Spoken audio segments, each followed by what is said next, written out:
Hello, hello! My name is Chris Arnone, and I am a second-year MFA, that's Master of Fine Arts student at the University of Missouri, Kansas City. I'm a creative writer in fiction and poetry. I'm also the secretary for the Nu Theta chapter of Sigma Tau Delta, the English Honor Society.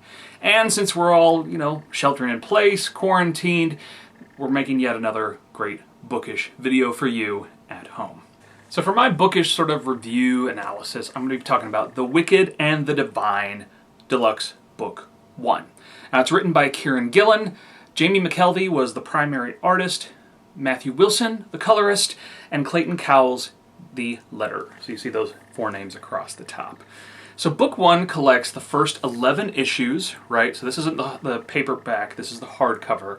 It also has a nice little making of featurette, a whole cover gallery. Not only the original covers that came out during the run, but also some nice alternate covers that showed up that were pretty cool.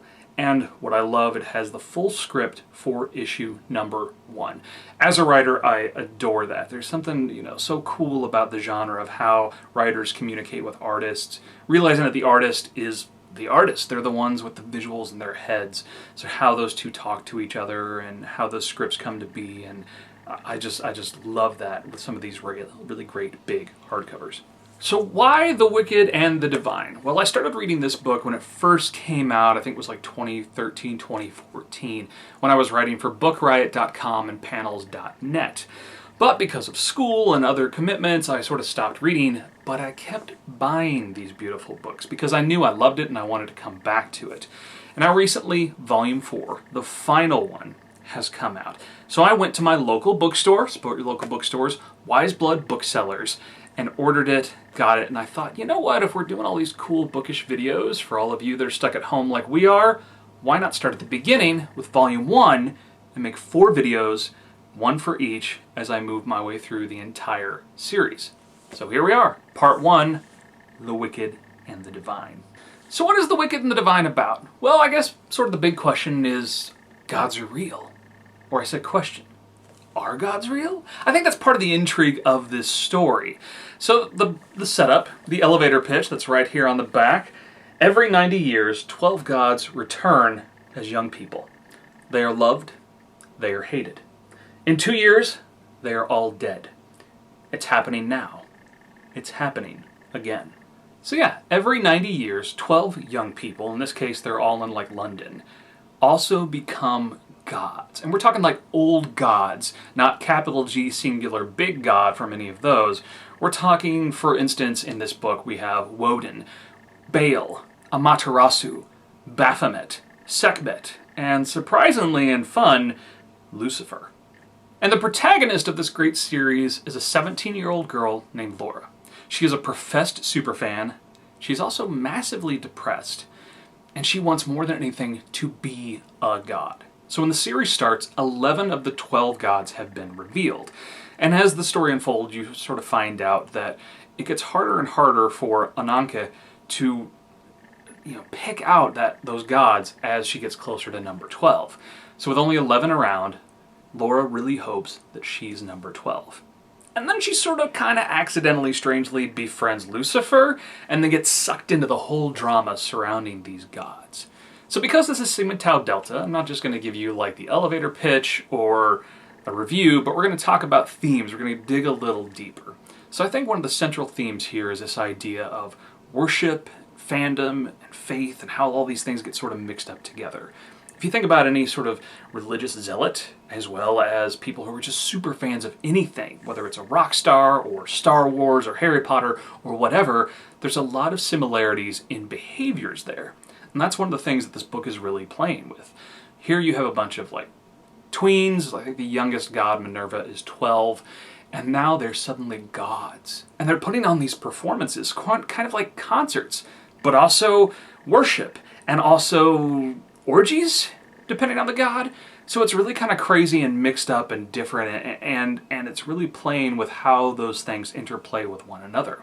There's also a big sense of wish fulfillment when we're talking The Wicked and the Divine. Now, I'm a longtime comic book fan. I've been a fan since I was about 12 years old, and I really feel part of the superhero comic genre is a sense of wish fulfillment. If you go back to the very beginning of comic books in America, the 1940s, you had a lot of these Jewish American either immigrants, refugees from World War II, or their parents were refugees from World War II, who were literally writing Captain America and Superman punching Hitler. So there's a sense of wish fulfillment, to be able to create these characters and embody these characters that do things we only wish we could. And Laura really wants to be a god. She wants this something that says she's special, that says that she can do more, that says she has a place in this world. And she wants that more than anything. And I feel like a lot of us, we have that. We wish there was more to this life, there was more that we could do than being stuck in our houses during a pandemic, right? Yeah. The book also plays a lot with the ideas of good and evil. Do they even exist? I mean, you take Lucifer, for instance.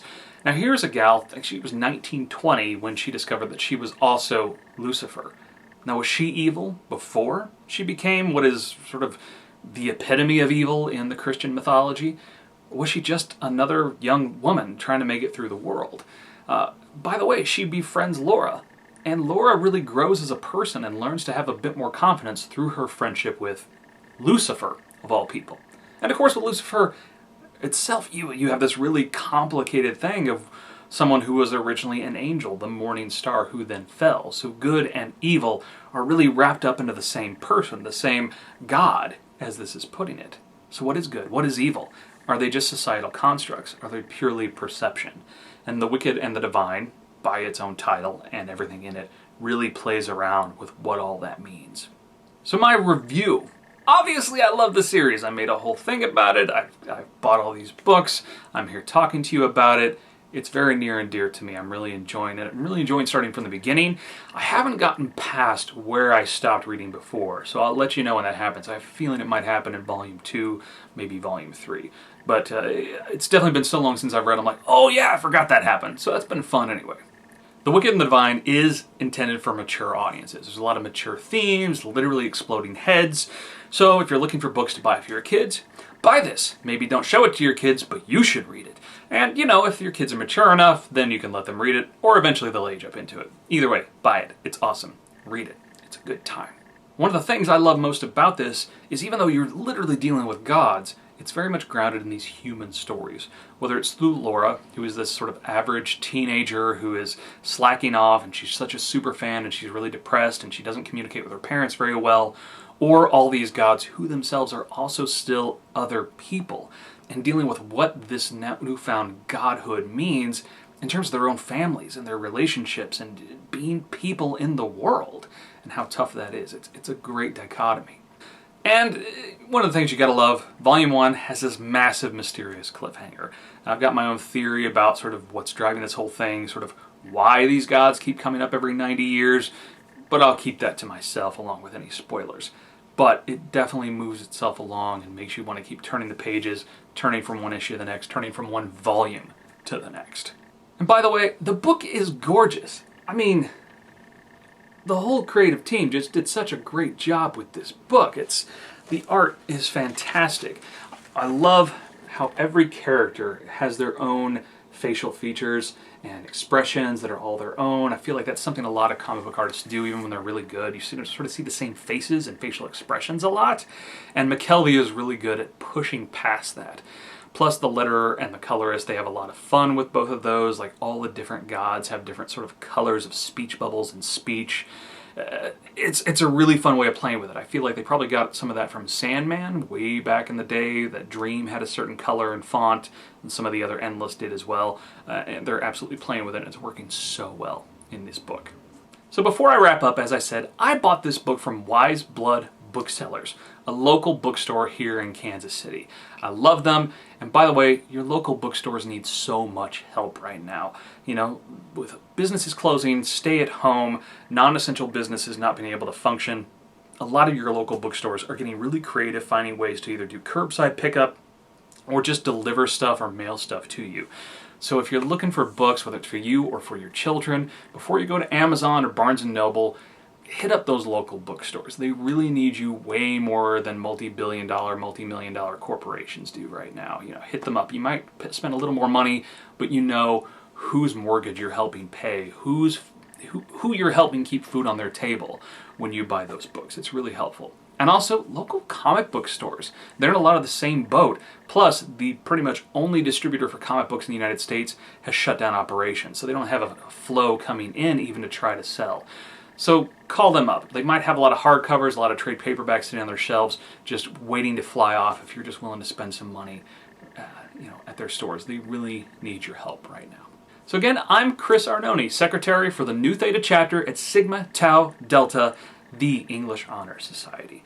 You're already here on YouTube or Instagram, give us a like, give us a follow, subscribe, whatever. We're always doing awesome bookish stuff, whether it's, these videos while we're all quarantined together or beyond that. And if you're in school, look up your local chapter of Sigma Tau Delta. You don't need to be an English major. We're always looking for fellow book nerds, people who love literature, who love writing, who love talking about those things. Thanks, and we'll see you next time for Volume 2.